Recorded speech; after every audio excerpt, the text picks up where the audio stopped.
법학지문이야. 그렇지? 선생님이 눈이 강조하지만 법학지문은 우리가 사회적인 약속이기 때문에 사회적 약속을 규정한 거기 때문에 먼저 용어에 대한 이야기들이 많이 나오고 이 용어는 이렇게 정의할 거야, 저 용어는 이렇게 정의할 거야, 이런 식으로.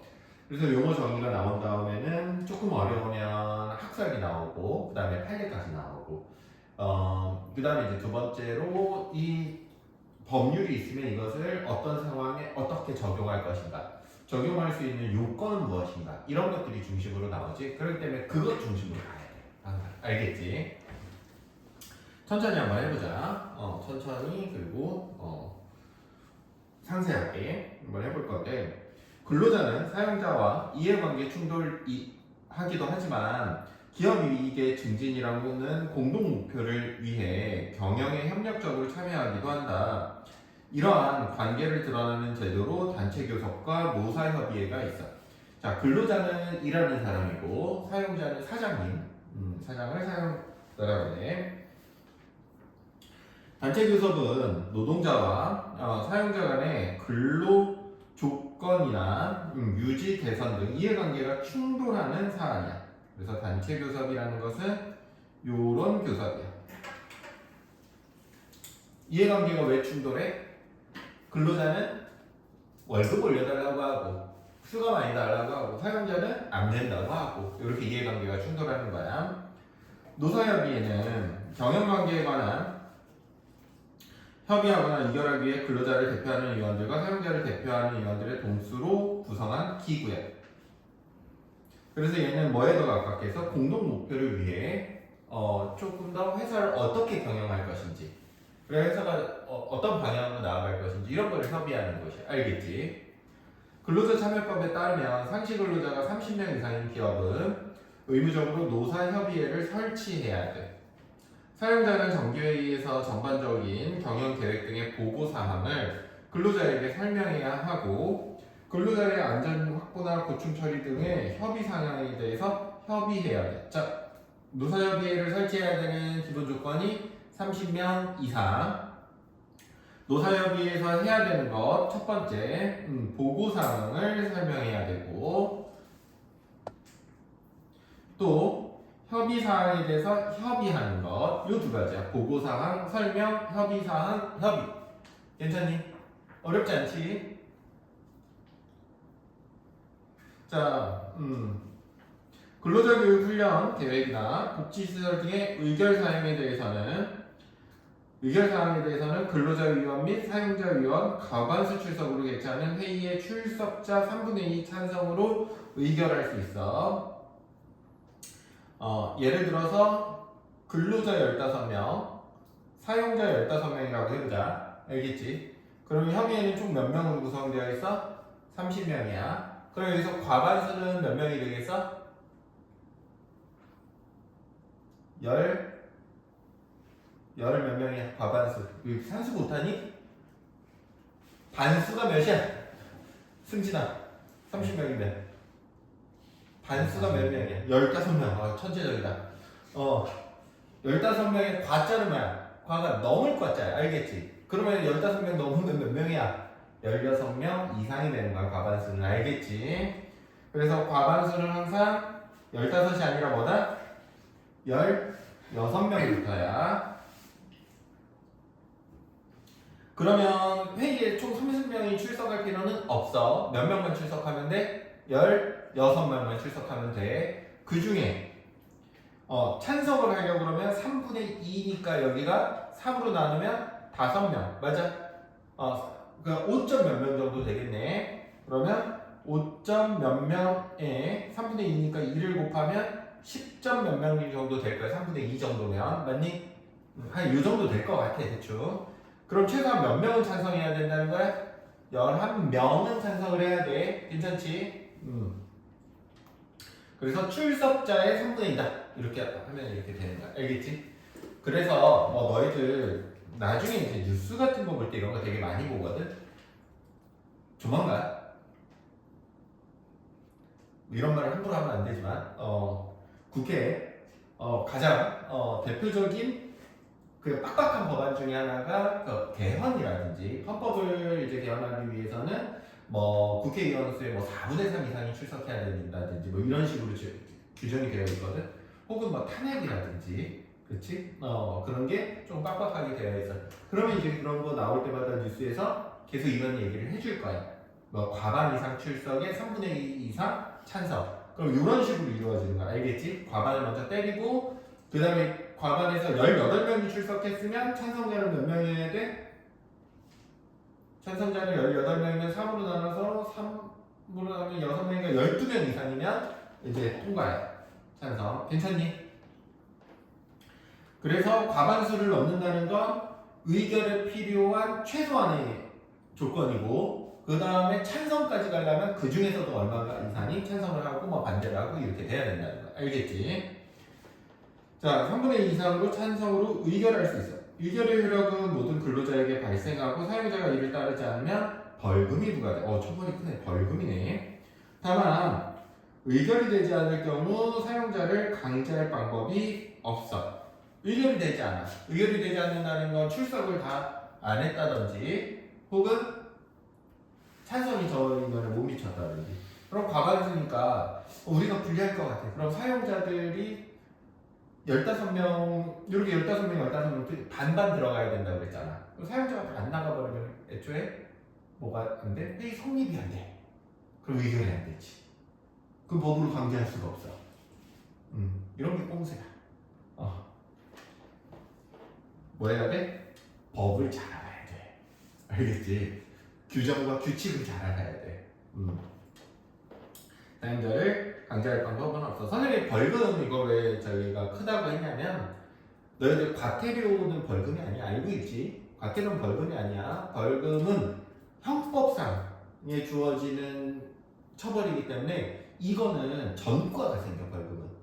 과태료는 전과가 안 생겨. 알겠지?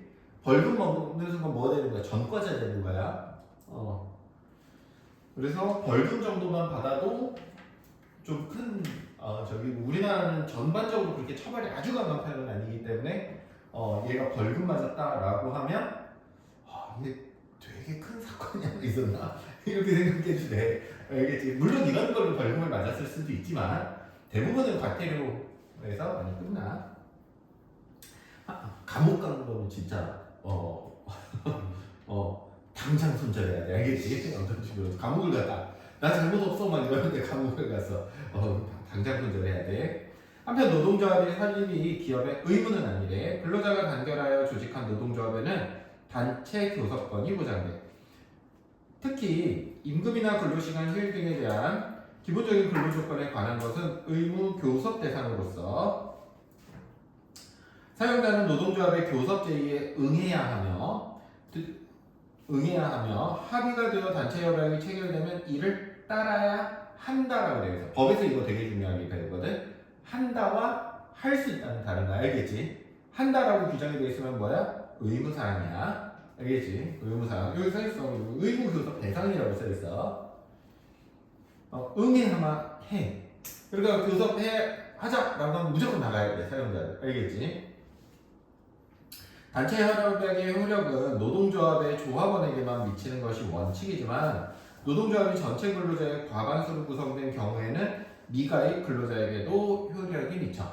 그래서 예를 들면 현대 다닌다고 해서 뭐 1000명이 직원인데 1000명 다 노동조합에 가입해 있는 건 아니야.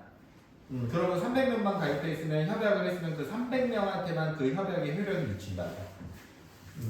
그런데 1000명인데 550명이 노동조합에 들어가 있어.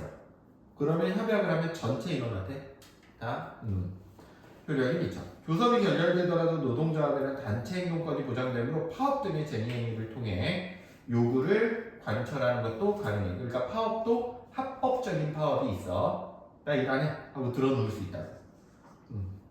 나중에 우리나라는 파업 잘 안 하는 편이거든.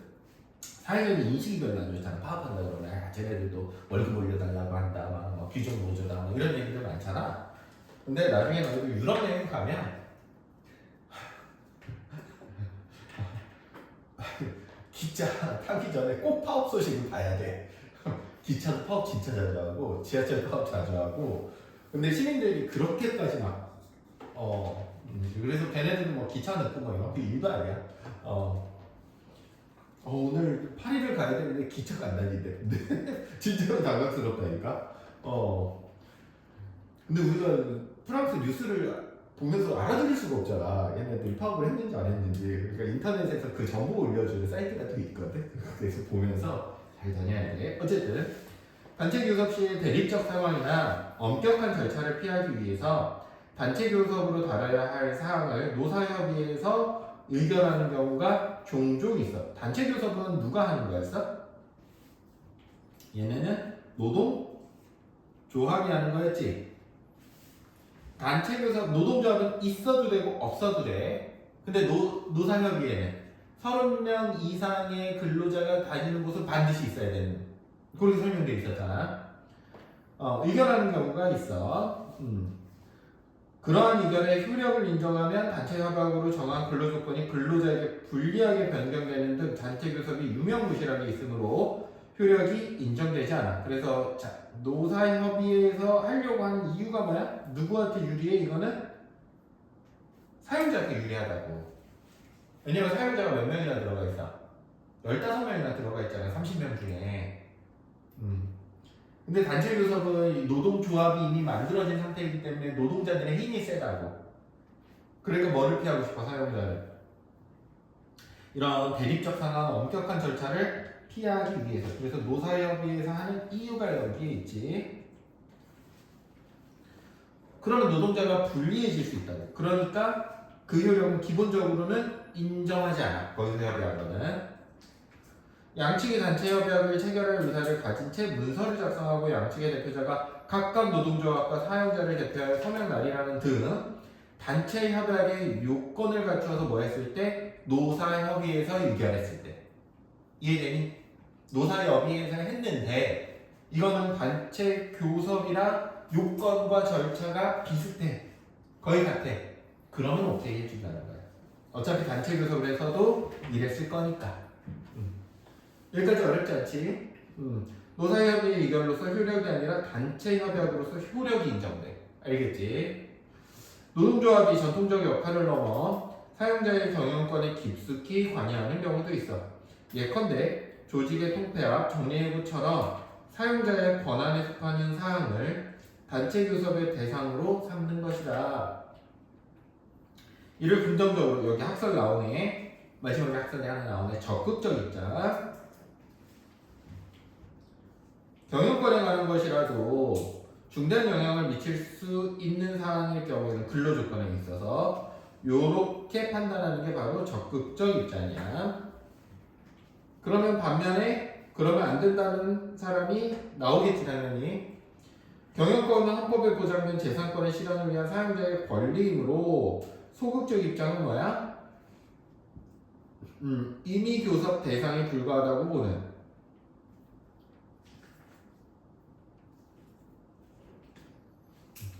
임의교섭 대상일 경우에는 교섭을 통해 단체 협약이 체결되면 효력이 인정되지만 사용자가 교섭 제의를 거부할 수 있어. 이거는 그러니까 누구를 더 보호해 주는 거야? 사용자를 더 보호해 주는 거야. 야 정리해고 할게 라고 했는데 그거 누구의 권한이야? 사용자가 할 수 있어. 누구를 자르고 고용하고 이건 사용자의 권한이잖아. 근데 그거를 노동단체에서 야 너희 우리 노동자들 중에 한 800명 자르는 게 말이 되니? 우리랑 교섭하자. 이렇게 할 수 있다고. 근데 적극적 입장은 이거를 해야 한다. 받아들여야 된다. 라고 보는 반면에 소극적 입장은 아니야. 이건 이미 교섭 대상일 뿐이고 그렇기 때문에 교섭 제의를 사용자가 뭐 할 수 있어? 거부할 수 있어. 그냥 내 마음대로 할 수 있다. 사용자를 보호하느냐 노동자를 보호하느냐의 차이점이 있네. 괜찮지? 자 가장 적절한 거 한번 찾아보자. 간단하게 톡톡톡 풀 수 있어. 보자.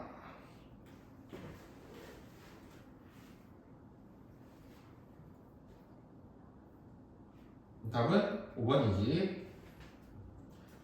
근로시간에 대한 노사협의회에서 의결이 효력을 발휘하려면 단체 협약을 체결할 의사가 있어야 하는데 여기 보면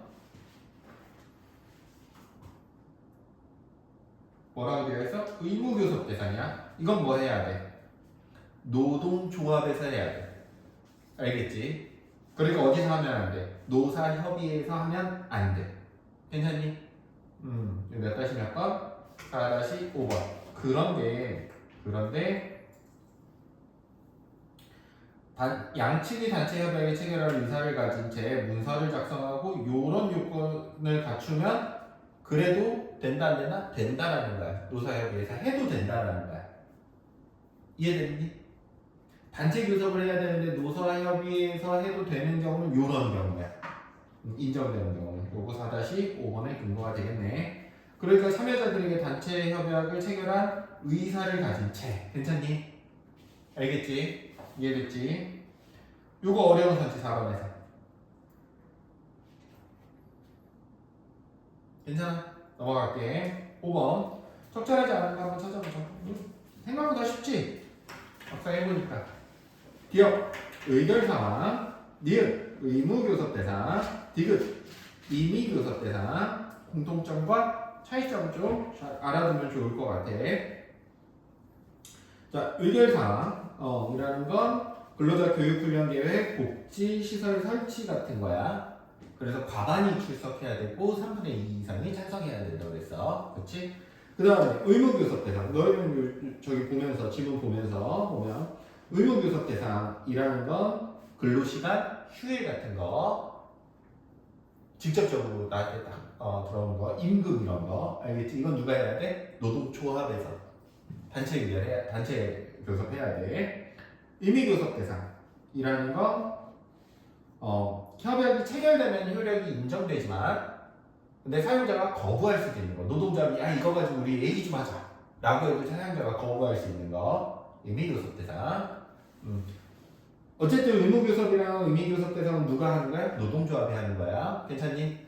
그 다음에 의결사항은 누가 하는 거라고 그랬어? 노사협의회에서 하는 거야. 알겠지?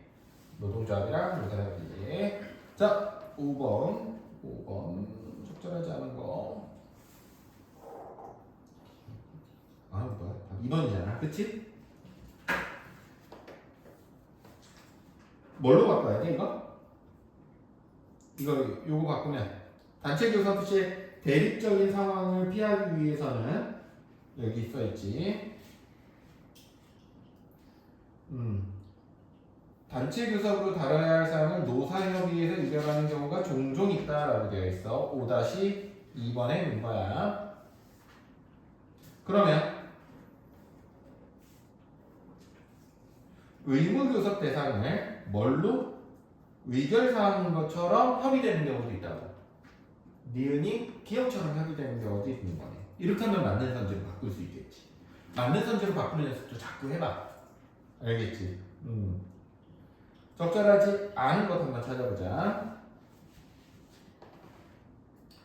300명, 140명이네. 과반수 됐어, 안 됐어?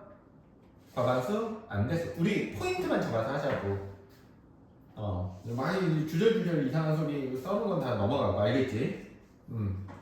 단체 협약이 체결되어 있고 A의 매출은 일정 수준이 유지되고 있지만 외부 경영 환경이 불안정해지고 있어서 이런 거 다 필요 있는 말이야, 없는 말이야? 필요 없는 말이야.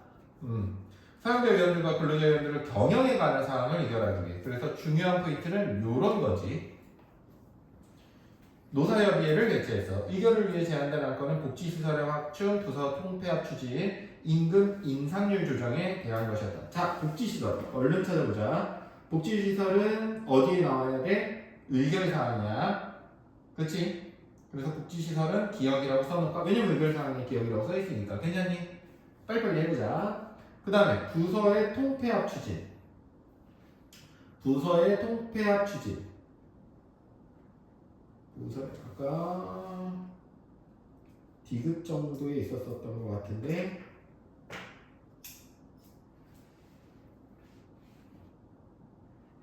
여기네. 전통적 역할을 넘어 사용자의 경험과는 깊숙이 관여하는 경우. 그치? 이거는 적극설이나 소극설이 나뉘겠네. 적극이랑 소극설이 나뉘면서 문제가 나올 가능성이 높겠어. 이게 뭐 좀 너무 눈에 보이지 않니? 근로조건은 얼른 찾아보자. 근로조건은 의무교섭 대상 니은이야. 이해됐지? 어렵지 않지? 자, 바로 보자. 그러면 아마 쉽게 쓸 수 있지 않을까? 적절한 거야? 적절하지 않은 거야? 적절하지 않은 거야?